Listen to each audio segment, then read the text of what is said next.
تو ہم مانتے بھی نہیں ان کو، الحمدللہ۔ میرے بھائیوں، جہاں تک اہل تشیع کا تعلق ہے، 15 شعبان کی رات آپ کو پتہ وہ بھی منا رہے ہوتے ہیں، دیگیں کھڑک رہی ہوتی ہیں، ایسے پورا سال ہی دیگیں کھڑکاتے رہتے ہیں۔ شیعہ کو جو شیطان نے دیگیں کھڑکانے کے اوپر لگا دیا ہے نا، جن کو یہ سارا خلافت اور ملوکیت کا سسٹم سمجھ تھا، سنی تو بیچارے رہی اس مسئلے سے نابلد رہنا، تو ان کو شیطان نے اس سمجھ کے باوجود وہ دیگیں کھڑکانے کے اوپر لگا دیا، پورا سال کوئی نہ کوئی ایونٹ کرتے رہتے ہیں۔ تو آپ کو 15 شعبان میں ادھر بھی دیگیں کھڑکتی نظر آئیں گی، تو آپ سمجھیں کہ شاید وہ کوئی سنی شاید یہ کہہ بھی دے کہ سنی شیعہ کا اجماع ہے شب برات پہ، وہ شب برات نہیں مناتے، وہ اسے شعبانیہ کہتے ہیں۔ ان کے نزدیک امام محمد بن حسن عسکری علیہ السلام کی وہ رات ولادت کی رات ہے، جو امام محمد مہدی وہ کہتے ہیں نا روپوش ہو چکے ہیں، وہ کہتے ہیں وہ اس رات پیدا ہوئے تھے، تو وہ ان کا یوم ولادت منا رہے ہوتے ہیں۔ اس شب برات کو وہ بھی نہیں مانتے، وہ اس کو شعبانیہ کہہ کے منا رہے ہوتے ہیں۔ تو یہ میں نے کلیریفیکیشن ضروری سمجھی اس حوالے سے، بعض اوقات ذہن میں آ جاتا ہے نا۔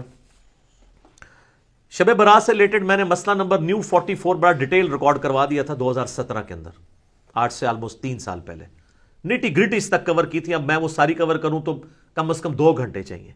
میں موٹی موٹی باتیں مقدمے کے طور پہ آپ کے سامنے رکھ دوں گا تاکہ آپ کو معاملات کلیئر ہو جائیں۔ سب سے پہلے تو شعبان المعظم کی فضیلت، اس کے اوپر ہم ڈسکشن کرتے ہیں، خصوصاً روزوں کے اعتبار سے۔ تو اس حوالے سے صحیح بخاری اور صحیح مسلم کی متفق علیہ حدیث ہے، سیدہ عائشہ سلام اللہ علیہا کہتی ہیں کہ اللہ کے محبوب صلی اللہ علیہ وآلہ وسلم رمضان کے سوا کسی اور مہینے میں کثرت سے روزے نہیں رکھتے تھے سوائے شعبان کے، یعنی رمضان کا تو پورا مہینہ ہوتا تھا، اس کے علاوہ سب سے زیادہ روزے جس مہینے میں رکھتے تھے وہ کون سا مہینہ ہوتا تھا؟ شعبان کا۔ حتیٰ کہ صحیح مسلم میں ہی ایک اور حدیث ہے، یہ پہلی حدیث تو متفق علیہ تھی، متفق علیہ کا مطلب ہے دونوں میں، بخاری مسلم میں۔ مسلم شریف میں ایک حدیث ہے، عائشہ کہتی ہیں کہ نبی صلی اللہ علیہ وآلہ وسلم بعض اوقات شعبان کا پورا مہینہ ہی روزے رکھتے تھے، کانٹینیوس پورا مہینہ، یعنی اتنی آپ کو محبت تھی شعبان کے روزوں سے۔ حتیٰ کہ بخاری اور مسلم میں ایک حدیث ہے، سیدہ عائشہ کہتی ہیں رمضان کے مہینے میں میرے جو روزے پیریڈز کی وجہ سے، حیض کی وجہ سے چھوٹ جاتے تھے نا، تو مجھے پورا سال موقع نہیں ملتا تھا کہ میں روزوں کی قضا دوں سوائے شعبان کے، کیونکہ شعبان میں نبی صلی اللہ علیہ وآلہ وسلم خود روزہ رکھتے تھے، تو مجھے موقع مل جاتا تھا کہ میں اپنے روزوں کی قضا کر لیتی تھی۔ اب سیدہ عائشہ نے کوڈ ورڈز میں بات کی ہے، لیکن اسی حدیث میں بخاری مسلم میں وہ جو حدیث کا راوی ہے وہ کہتا ہے کہ اما عائشہ یہ کہنا چاہ رہی ہیں کہ نبی علیہ السلام کی مشغولیت کی وجہ سے میں روزوں کی قضا نہیں دے پاتی تھی، اور اس کو سپورٹی وہ بخاری مسلم کی حدیث ہے۔ نبی صلی اللہ علیہ وآلہ وسلم نے فرمایا کہ کوئی عورت اپنے خاوند کی اجازت کے بغیر نفلی روزہ نہ رکھے، یہ اس کے لیے حلال ہی نہیں ہے۔ مراد یہ کہ دن کے وقت بھی میاں بیوی ازدواجی تعلق قائم کر سکتے ہیں۔ تو جو اما عائشہ کہتی ہے نا کہ میں نہیں تھی رکھ سکتی، یعنی نبی علیہ السلام کی اجازت نہیں ہوتی تھی، تو یہ جو لوگوں میں مشہور ہے کہ جی دن کے وقت کوئی ازدواجی تعلق میاں بیوی قائم نہیں کر سکتے، تو اس کی بھی نفی بخاری مسلم کی احادیث کی روشنی میں ہو گئی، الحمدللہ۔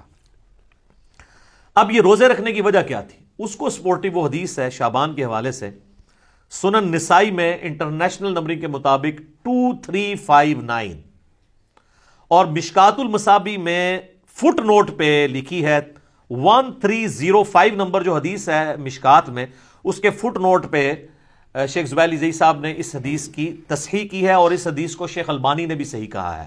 کون سی حدیث؟ جو سنن نسائی میں 2359 نمبر ہے، کہ اسامہ ابن زید کہتے ہیں کہ ہم نے نبی علیہ السلام سے پوچھا، اے اللہ کے محبوب صلی اللہ علیہ وآلہ وسلم، ہم نے آپ کو شعبان کے مہینے میں اتنے کثرت سے روزے رکھتے ہوئے دیکھا ہے کہ رمضان کے سوا کسی اور مہینے میں اتنے روزے نہیں رکھتے، تو اس کی وجہ کیا ہے؟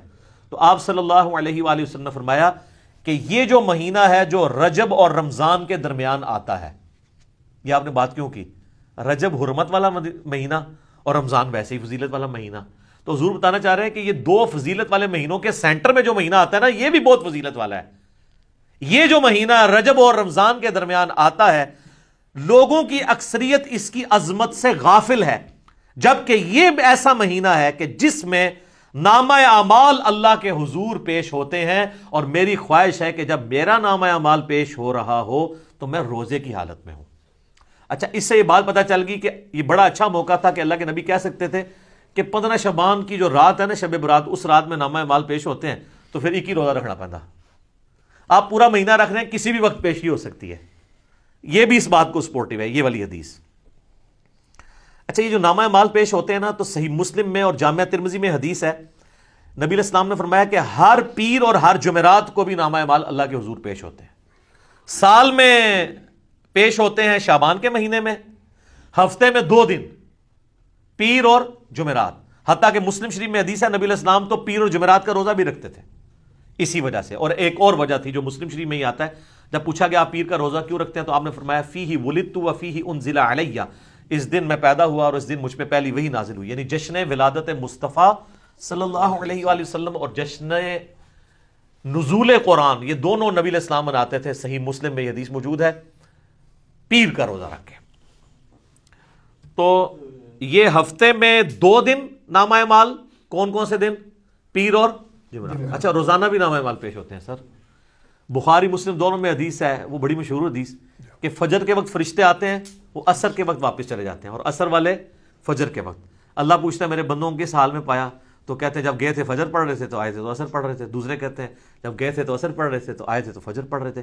تو روزانہ بھی 2 دفعہ نامہ اعمال پیش ہوتے ہیں. لہٰذا ان چیزوں کو مکس نہیں کرنا چاہیے. میں ساتھ ساتھ کلیریفائی کر رہا ہوں. آپ دیکھیں آپ کتنے اہم ہیں.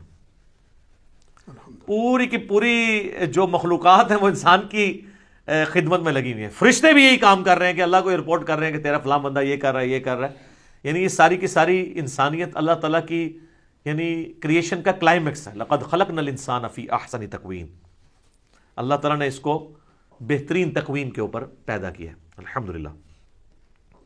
اچھا میرے بھائیو، شعبان المعظم سمیت باقی سارے مہینوں میں 11 روزے تو اللہ کے نبی علیہ السلام ان احادیث کے تحت رکھ لیتے تھے. 8 روزے تو بن گئے نا. اگر آپ ایک مہینے میں 4 لگائیں ہفتے، 4 ہی ہوں گے نا، 28 دن ہوں گے تو 4 میں آپ 4 پیر اور 4 جمعرات کتنے ہو گئے؟ 8. اور 3 روزے ایام 20 کے، جب چاند گول ہو جاتا ہے 13، 14 اور 15 چاند کی. ایام 20 کا روزہ اسے کہتے ہیں جب خوب روشن ہو. یعنی اس کو روشنی کے لیے لفظ 20 کا لفظ استعمال ہوتا ہے. عربی میں کہیں گے تو بعد ہے، بیض بنے گا، اور اردو میں ایام 20.